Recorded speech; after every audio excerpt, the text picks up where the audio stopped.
दोस्तों नमस्कार। जय भारत, वंदे मातरम, जय सनातन, जय श्री राम। आपका दोस्त योगी बोल रहा हूँ और आप मेरा चैनल देख रहे हैं तो योगी वाणी। पहली बार अगर आए हैं तो आप इस चैनल को सब्सक्राइब करें। वीडियो पसंद आता है तो शेयर करें और लाइक तो अवश्य करें। राजनीति के सबसे विद्रूप चेहरे, क्या क्या उपमाएं दी जा रही हैं समझ लीजिए। सबसे विद्रूप चेहरा, सबसे धूर्त व्यक्ति, सबसे चालाक व्यक्ति अरविंद केजरीवाल, जो दिल्ली का मुख्यमंत्री बना हुआ है और ईडी की हिरासत में है। पहली बार ऐसा आदमी पाया गया है देश की राजनीति में जो कुर्सी का मुंह छोड़ नहीं पा रहा है और आरोप लगने के बावजूद अपनी ये दावा कर रहे हैं कि साहब हम जेल से सरकार चलाएंगे। भाई, एक शहर नुमा राज्य के आप मुख्यमंत्री हो और सरकार चलाएंगे, बहुत मुश्किल काम है। और क्या क्या उनका इतिहास रहा हुआ है ये मान के चलिए कि अरविंद केजरीवाल CIA द्वारा प्लांटेड व्यक्ति है जो देश के विरोध में लगातार काम कर रहा है। पंजाब के पूर्व मुख्यमंत्री कांग्रेस के रहे हुए आजकल बीजेपी में हैं, कैप्टन अमरिंदर सिंह ने ये आरोप लगाया है। आज इंडिया टुडे को उन्होंने बताया कि CIA द्वारा प्लांटेड है। क्यों, जब 1999 में एक परिवर्तन नाम से एक NGO जैसा एक संगठन बनाया गया जो NGO नहीं था, और उस NGO की शुरुआत अरविंद केजरीवाल और मनीष सिसोदिया ने मिलकर की थी और जिसकी फंडिंग फोर्ड फाउंडेशन से होती थी। फोर्ड फाउंडेशन का भद्दा चेहरा तो सामने आ ही गया है। पिछले कार्यकाल में जब गृह मंत्री राजनाथ सिंह जी थे तब से फोर्ड फाउंडेशन की गतिविधियों पर विशेष तौर पर निगरानी रखी गई है। अमेरिका इससे बौखला हुआ है और फोर्ड फाउंडेशन का काम यही होता है देशों में चलती हुई सरकारों को अस्थिर करना, अमेरिकी हितों को साधना। तो अमेरिका की दादागिरी का दबदबा कम कर दिया गया तो आजकल थोड़ा सा अमेरिका अलग से बौखलाया हुआ है। जॉर्ज सोरोस जैसे आदमी वहाँ बैठ के फंडिंग करते हैं देश की सरकार को हटाने के लिए, तो अमेरिकी सरकार उसका कोई प्रतिकार या विरोध नहीं कर पाती, क्योंकि मन से तो चाहते हैं, बाहर दिखावा करेंगे, मोदी जी से गले भी मिलेंगे, जो बाइडेन आएंगे जब तो सब कुछ करेंगे, लेकिन अंदर से चाहते हैं कि ये इतनी शक्तिशाली, अगर ये शक्ति बढ़ती गई तो अमेरिका को तो अपदस्थ करना, ये मान के चलिए अगले 5 साल बाद अमेरिका सुपर पावर की उससे अपदस्थ सा हो जाएगा।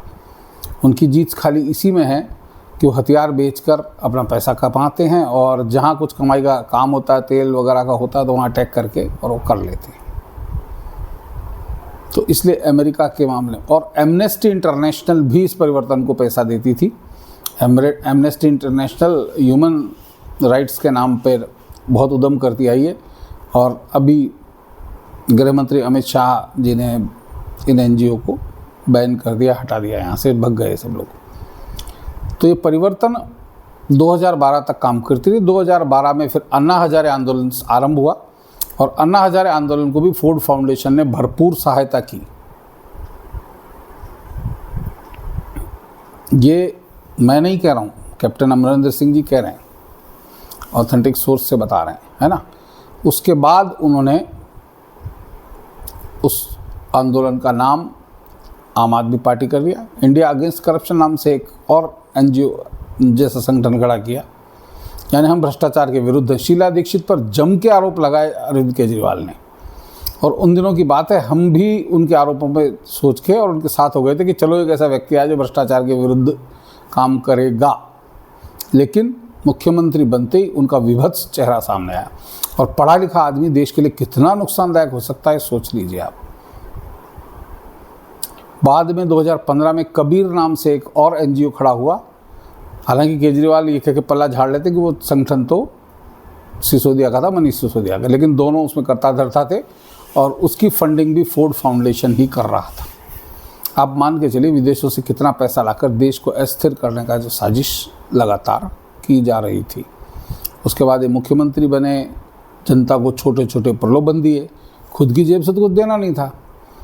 टैक्स सेवर्स के पैसे से ये छूटें देनी थी, जो दे दी और जनता पागल हो गई। पहली बार थोड़ा कम बहुमत मिला, दूसरी बार पूर्ण बहुमत से उनकी सरकार फिर बन गई। ये दिल्ली वासियों का लालच कहें या दिल्ली की लोकल पार्टियां जिसमें बीजेपी और कांग्रेस दोनों शामिल हैं, दोनों की अकर्मण्यता कहें। बीजेपी के नेताओं ने तो दिल्ली में ऐसा कुछ दुस्साहस दिखाया ही नहीं कि अरविंद केजरीवाल के खिलाफ एक बहुत बड़ा विरोध स्वर खड़ा किया जा सके। खाली विधानसभा में संख्या कम होने से कुछ नहीं होता, आप सड़कों पर उतर के विरोध भी कर सकते हैं, लेकिन किया नहीं गया। और कितनी चालाकी से केजरीवाल ने अपने सारे साथियों को, जिसमें प्रशांत भूषण जो उनके खासम खास रहे हैं, अभी भी हैं, लेकिन प्रत्यक्ष रूप से नहीं है, वो भी एक एनजीओ चलाते हैं और एनजीओ चला के तरह तरह की आरटीआई पिटीशन ले लेके जाते रहते हैं जो सरकार के खिलाफ। कभी ईवीएम पे जाते हैं, कभी इलेक्शन कमीशन पे जाते हैं, अभी इलेक्टोरल बॉन्ड पे भी गए और मुंह की खानी पड़ी उनको गृह मंत्री ने दिखा दिया कि हम 355 सांसदों की पार्टी हैं, अगर हमको चंदा मिल रहा है तो कोई गलत बात थोड़ी है। लेकिन आधे से ज़्यादा चंदा उन विपक्षी दलों को मिल रहा है जिनकी संसद में कोई औकात नहीं है। ये समझ लीजिए क्यों मिल रहा है, इसके भी कुछ कारण होंगे, तो देखने योग्य बात है। और फिर अरविंद केजरीवाल के और कृत्य देखिए, क्या क्या गिनाए जाएं। इवन अपने साथी कुमार विश्वास के पीछे, जैसे पंजाब में सरकार बनी, कुमार विश्वास के पीछे पुलिस लगा दी, पता नहीं किन कुछ लोगों ने बीच बचाव करके व्यवस्था की, नहीं तो केजरीवाल कुमार विश्वास को गिरफ्तार करा देते। जिस आदमी का उनके घर में आना जाना था, ये सोचिए। योगेंद्र यादव को लतिया के बाहर निकाल दिया और बहुत सारे साथी उनके जो रहे हैं, शांति भूषण भी उस समय, जो प्रशांत भूषण के पिताजी थे वो भी इनके साथ थे। किरण बेदी थी साथ में। किरण बेदी का नाम दिल्ली की जेलों के बदलाव के रूप में बड़ा सम्मान से लिया जाता है। और बाद में केजरीवाल को 2015 में रमन मैग्सेसे अवार्ड भी मिला। अब मान के चलिए मैग्सेसे अवार्ड ये 2015 उस दौरान ही क्यों मिले हैं। 2012 से उनका पुराना जो संगठन है परिवर्तन, वो बंद पड़ा है, उसको कोई चला नहीं रहा है ना।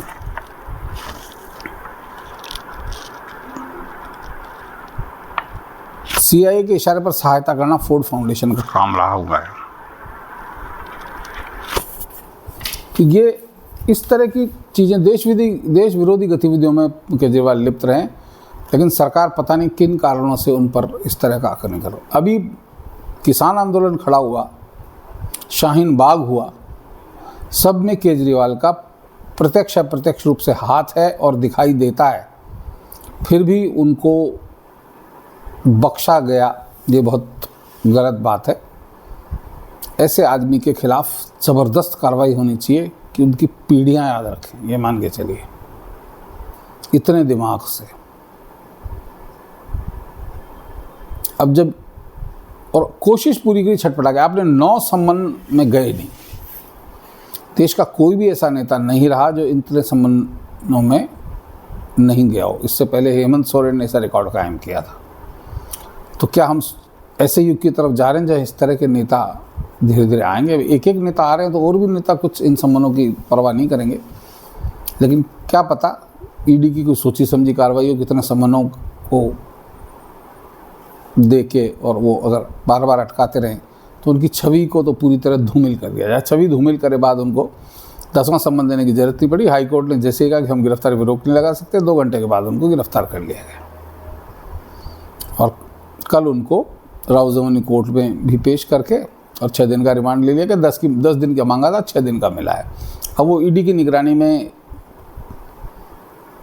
ईडी उनसे पूछताछ कर रही है। वो पूछताछ ईडी के तरीके पुलिसिया तरीके तो नहीं होते, लेकिन ईडी के तरीके जितने ऐसे हैं बिल्कुल टेक्निकली साउंड तरीके होते हैं कि रिकॉर्डिंग होती है। लेकिन कोर्ट ने आदेश दिया कि सीसीटीवी पे रिकॉर्डिंग हो, तो वो भी हो रही है। अब जो भी होगी, अगर वो कुछ नहीं बोलेंगे तो ईडी ये भी कह के कोर्ट को कह सकती, साहब इन्होंने हमारी जाँच में सहयोग नहीं दिया, और कुछ बोलेंगे गलत तो उनके लिए तो रास्ते जेल से और अंदर अंदर अंदर काल कोठरी की तरफ जाते नजर आ रहे हैं। ऐसे देशद्रोही आदमी किसान आंदोलन दोबारा भी हड़काने में पंजाब सरकार का पूरा हाथ रहा। और खालिस्तानी आंदोलन जो एक तरह से बिल्कुल सिमट गया था, जिसने बहुत सारे दिग्गज नेताओं की, देशभक्तों की जान ली, और पंजाब के डीजीपी रहे गिल साहब ने कितना ज़बरदस्ती से उसे कुचल के ख़त्म किया था, उसको दोबारा चालू करने में इनका पूरा योगदान रहा। इनके पंजाब के लोकसभा अध्यक्ष तो वहाँ कनाडा में जाके और खालिस्तानी नेताओं के साथ बैठ के आए हैं, उनके साथ खालिस्तानी नेता झंडे के साथ फ़ोटो खिंचा रहे हैं, और अभी भी पंजाब विधानसभा के अध्यक्ष बने हुए हैं। आप सोचिए, टाइम्स ऑफ इंडिया के कुछ पत्रकारों ने इनके वो जो शीशमहल बनाया उसका उजागर किया, तो एक पत्रकार को उन्होंने धर लिया और उस पर छुआछूत का मुकदमा लगा दिया। कोई आदमी पहली बार किसी शहर में जाता, अचानक किसी से उसकी बहस हो जाती है, तो वहाँ छुआछूत को पता ही नहीं होता इसकी जाति क्या है, लेकिन फंसाने के तरीके हैं। अभी कुछ दिन पहले रचित कौशिक नाम के एक यूट्यूबर ने उनके बेटे के बारे में डाल दिया कि उनके बेटे ने एक कोई मशीन ले रखी है, दौड़ने वाली जो मशीन थी, ट्रेडमिल, और वो आम आदमी की सरकार को किराए पे दे रखी है, उसका किराया 1 लाख रुपए है। वो उन्होंने वीडियो बना दिया तो उसको पंजाब पुलिस आके उठा ले गई। शुक्र है कि उनकी ज़मानत हो गई, लोगों ने बहुत विरोध किया, लेकिन स्थिति तो इस तरह का अराजक आदमी पॉलिटिक्स में आ गया और हम जैसे मूर्खों ने उसे सर माथे बिठा लिया। मैं तो आज बहुत ग्लानि करता हूँ कि कभी मैं अरविंद केजरीवाल का समर्थक रहा था। ऐसे आदमी का समर्थन करना तो मेरे लिए भी शर्मनाक बात है, लेकिन समय है। बहुत से ऐसे लोग होंगे जो केजरीवाल चाहते थे कि, क्योंकि हम सब लोग चाहते हैं कि भ्रष्टाचार हटे, देश में से हटे, सब कुछ सही हो, लेकिन सही होगा नहीं होगा ये तो पता नहीं। मोदी जी इस दिशा में काम कर रहे हैं, वो नीचे लेवल की बजाय ऊपर लेवल से भ्रष्टाचार का उन्मूलन कर रहे हैं। भ्रष्टाचार का उन्मूलन का 2 ही तरीके हैं, या तो ग्राउंड लेवल से हो, तो ग्राउंड लेवल से लोगों को बहुत एजुकेट करना पड़ेगा, उनकी संख्या बहुत है, लेकिन ऊपर लेवल से अगर होगा, कुछ लोग इसमें नप जाएंगे, तो भ्रष्टाचार करने वालों को डर लगने लगेगा। कानून का जो डर है, जो कायम होना चाहिए, कानून का राज ही कायम होना चाहिए। उत्तर प्रदेश में योगी जी ने कानून का राज कायम करके वहाँ गुंडा तत्वों को उन्मूलन करके आज निष्कंटक उत्तर प्रदेश बना दिया है, जहाँ इन्वेस्टर खूब जा रहे हैं, लोग भी जाना पसंद करते हैं। नहीं तो मैं कई बार यहाँ से यूपी की तरफ जाने की सोचता था, तो हमारे दादाजी अब नहीं रहे, 2 साल पहले गुजर गए, कहते थे भैया यूपी में तो जाना मत, रात को कहीं निकलना मत, दिन में रहना, दिन में ही घूमना, इस तरह का आलम था।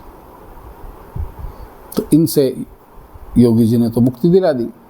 अब देश को ऐसे राक्षसों से कैसे मुक्ति मिले, और दिल्ली को तो कैसे मुक्ति मिले? दिल्ली देश की राजधानी है, राजधानी में इस तरह के लोगों को बैठाना। और आप एक बात मान के चलिए, पहले शीला दीक्षित भी मुख्यमंत्री रही, इनसे पहले और बीजेपी के मुख्यमंत्री भी रहे। जब बीजेपी के मुख्यमंत्री तो केंद्र में सरकारें कांग्रेस की थी, लेकिन किसी को कोई तकलीफ नहीं हुई। सारी तकलीफ केजरीवाल को हो रही है। इनको उपराज्यपाल से भी तकलीफ होती है और केंद्र सरकार से भी होती है। ये अपने आप को केंद्र सरकार से बड़ा समझते हैं, और इनके चुटभैये नेता आतिशी मारलेना, संजय सिंह, जितने भी लोग सीधे आक्रमण करते प्रधानमंत्री नरेंद्र मोदी पे। क्या समझ रखा है इन्होंने? देश के 150 करोड़ लोगों के चुने हुए प्रधानमंत्री हैं, और तुम 2 लाख की आबादी वाले दिल्ली के चुने हुए मेंबर हो और मुख्यमंत्री हो, जिसकी हैसियत केंद्र शासित प्रदेश की है, जिसको उपराज्यपाल के आदेश से चलाया जाता है। ये कुछ बीजेपी नेताओं को या कुछ छुटभैये नेताओं को खुश करने के लिए उस समय चुनावी व्यवस्था दिल्ली में चला दी गई, लेकिन उसको एक अर्ध राज्य का दर्जा दे देगा, और अर्ध राज्य का मुख्यमंत्री आज कुर्सी छोड़ने को तैयार नहीं। तो बेहद शर्मनाक राजनीति के इस चेहरे को हम देख रहे हैं, और उम्मीद करते हैं चेहरा जल्दी ही हमारे दिमाग से और हमारी आंखों से विलीन हो जाए। तो दोस्तों, आज के लिए इतना ही। फिर मिलते हैं अगले किसी वीडियो में, क्योंकि चुनावी बिसात बीत चुकी है, लेकिन बीच में हॉट टॉपिक आ गया, तो अब जल्दी शुरू करेंगे। तब तक के लिए जय भारत, वंदे मातरम, जय सनातन, जय श्री राम।